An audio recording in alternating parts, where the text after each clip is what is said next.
Hi everyone. With another election right around the corner, Article 14 has perfect timing since it deals with election integrity. I know this isn't the most exciting topic, but addressing this topic is essential if we plan on fixing our country's problems. Voting for people who are committed to fixing these problems is a start, but unless these votes are counted properly and only other legal votes are counted, it won't matter who you vote for. So today we're going to talk about a better election plan that deals with some of the practices that undermine your vote and our election integrity. Some of these questionable practices you may know about, others you may not. So let's get started with Article 14. We reject the changing of our election laws and the lack of discipline to enforce the laws that we have. These failures have diminished confidence in our election system and help to fuel violence and mistrust on all sides. We support enduring laws that are enforced, in-person voting with ID, and that all votes are verified to be legal to ensure fraud-free elections. After 200 years of the democratic process, you'd think we have a pretty secure voting system by now. But it isn't as secure as you may think. With hundreds of recent law changes, it's become harder and harder to ensure our elections are accurate. Our current system has too many deficiencies in it. And it's these deficiencies that cause the mistrust that so many people have in the results. It doesn't help either that every question raised about an election result is met with indifference, censure, or the familiar answer, no widespread fraud was found. Oddly, you never hear how widespread fraud is defined, or what data proves that the fraud wasn't widespread. Rather, they just tell you anything contrary to their narrative is misinformation. But all too often, today's misinformation is tomorrow's truth. Instead of more hollow assurances that the results are accurate, we need an election plan that ensures the results are accurate. A plan that makes sense and provides enough transparency that you'll want to participate in the process because you know your vote and all the others are going to be counted correctly. And with that confidence, you can accept the election results, even when they don't go your way. And believe it or not, this plan doesn't include any novel or earth-shattering solutions. This isn't rocket science, just common sense solutions that ensure our elections are fraud-free. Now, the first part of this plan, voter ID is a requirement. Now, some people claim that presenting an ID before you vote somehow racist or it's voter suppression. This claim is nonsense. Not having to validate who you are just opens up the door to voter fraud. That's the very thing we're trying to prevent. You need an ID to do just about everything in this country. To drive, to fly, buy alcohol, cigarettes, go to the doctor, rent a room. Nobody suggests that presenting an ID in these cases is too burdensome or racist. But for something as important like determining the fate of our country, we're supposed to believe that showing an ID is too much of a hardship. Wrong. But even if there are people in our country somehow existing without an ID, every state will issue them one. The burden is on them to get an ID to prove who they are if they want to vote. It's not on us to relax the rules to accommodate this small number. Now, citizenship is a requirement. I think it should be apparent. You can't vote to decide the future direction of a country unless you're a citizen of that country. Yet somehow, we're consistently told that simply being here in our country, even if illegally, is reason enough to be able to vote. So just to be clear, no, being here isn't good enough. You must be a citizen to vote, period.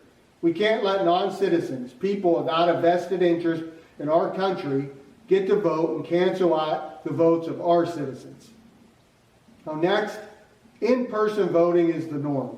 This is the best way to ensure that the vote being cast is by that registered voter. This is a common sense approach that creates safe, secure, and fair voting outcomes. Now that doesn't mean there can't be exceptions to this, as there's always been. Mail-in ballots do have a role. Being in the military or elderly or bedridden, maybe there's a couple more worth considering.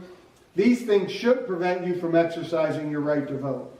And the mail-in ballot enables you to maintain that right. But these are exceptions with a strict criteria to qualify. The days of mass mailings of ballots to every voter possible, when they haven't even requested one, never should have started, but it should end.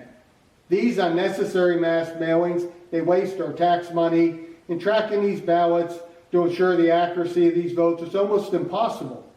The way that these millions of ballots can be fraudulently used to manipulate an election outcome is too plentiful to even try to cover here. Bottom line, we go back to in-person voting, ID required voting. Next, vote counts have to be completed on election day, not the night or days after. So to accomplish this vote submission has to end when the polls close. We've continued to see this trend where votes just keep showing up after the election's over. Some are found under tables or trucks arrive in the middle of the night with them. In between these late arriving votes and the difficulty of some states to be able to complete the vote count, election outcomes make dramatic swings in the middle of the night while everyone is sleeping.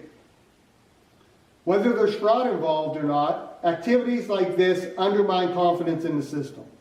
The last presidential election is a perfect example.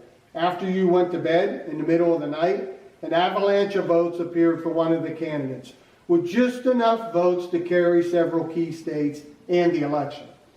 I don't care who you're supporting. It's hard to have confidence in any system where the results change in the middle of the night. In the best case, this is a major failure. And in the worst case, an example of outright fraud where the needed margin of votes is known after the polls close, and then a box of votes appear in the middle of the night with just enough votes to cover that margin. The potential for fraud in the current system is unacceptable if we plan on establishing trust in this process. When mail-in ballots are only issued to qualified people that request them, rather than blindly sending millions out, there's no excuse for the resources to not be in place to count these votes prior to the closing of the polls on election day. But regardless of when or how the votes are cast, it's the responsibility of the states to ensure that the right resources are available to complete the vote count on election day. Now, these next items focus on two questionable practices that are born out of the idea that the current system of using the U.S. postal system for mail-in ballots is too hard or expensive. Both of these practices undermine the ability to ensure a fair vote, and both are solutions to problems that don't exist. I don't think they have a role in future elections. The first one, vote harvesting. This is a scheme where a third party picks up your mail-in ballot, or supposedly picks it up for you, and delivers it for you. I'm hard-pressed to come up with a single logical reason for this practice, but I can come up with several fraudulent ones. But what am I missing here? If you did qualify for a mail-in ballot, they usually mail it to you using the U.S. Postal Service. So why not use the same U.S. Postal Service to mail it back? It's safe and secure, and it's what we use for billions of other important things that need mailed every year. But instead of doing that, a stranger comes by and picks up your ballot, even though the mailman's coming to your house on the same day. This just doesn't make any sense to me. In-person voting fixes most of the vote harvesting problem, but there will still be some mail-in voting. So if you can't make it to the polls and you qualify for a mail-in ballot, follow the instructions and mail it in. Vote harvesting won't be one of your return options. Now, second are voter drop boxes. Voter drop boxes are another questionable practice where people cast votes into a separate mailbox that sometimes isn't even paid for by the government, but rather is paid for with private money that's given to local governments. Now, this scheme costs millions to implement and bypasses the U.S. Postal Service.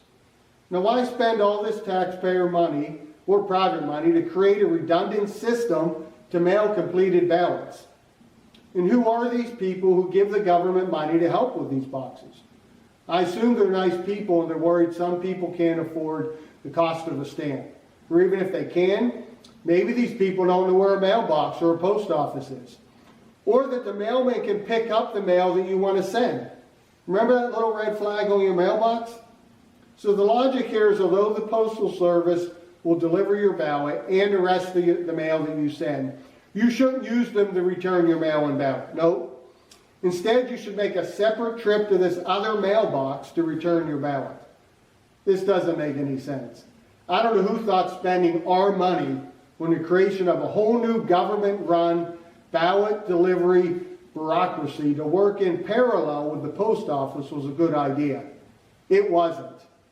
And it also isn't necessary. So far we've established a more secure way to vote. The next two issues deal with ensuring that these votes are counted properly and only legal votes are counted. First, we have to conduct legitimate vote audits. Almost every county in America has strict vote audit procedures for an election. But many aren't performing these audits to ensure the vote is correct, and many haven't kept their auditing laws and procedures up to date.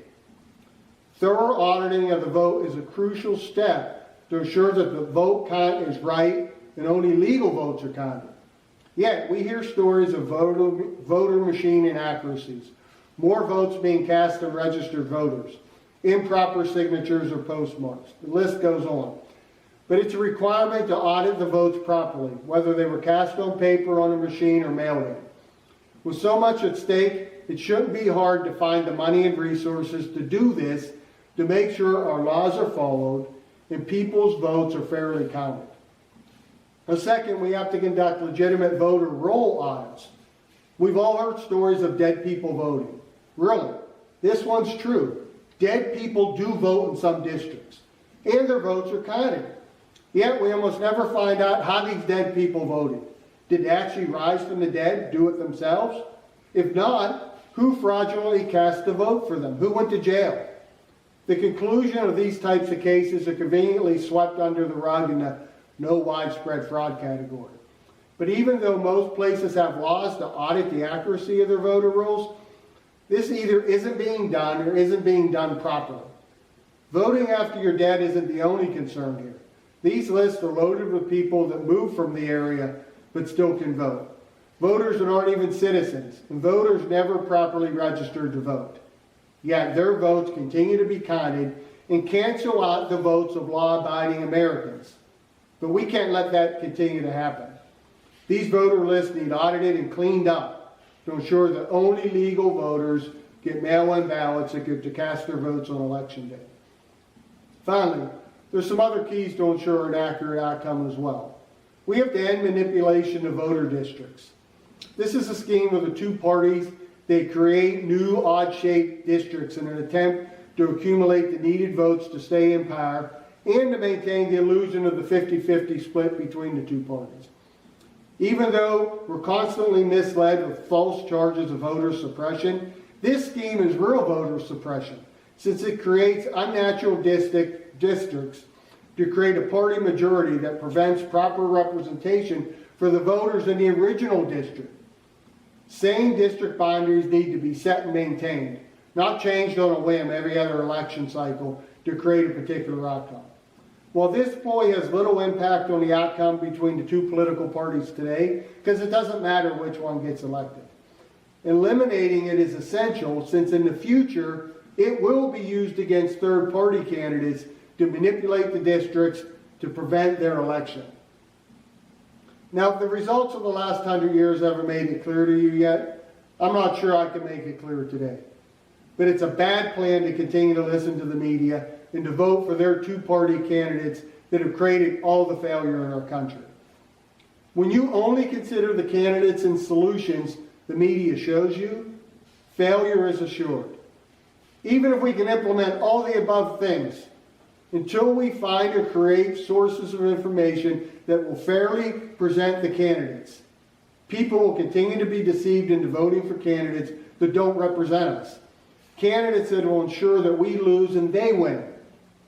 We have to have honest reporting on all the candidates so that we can determine which candidates actually do represent us and which ones don't. And finally, we have to ensure easy access to vote.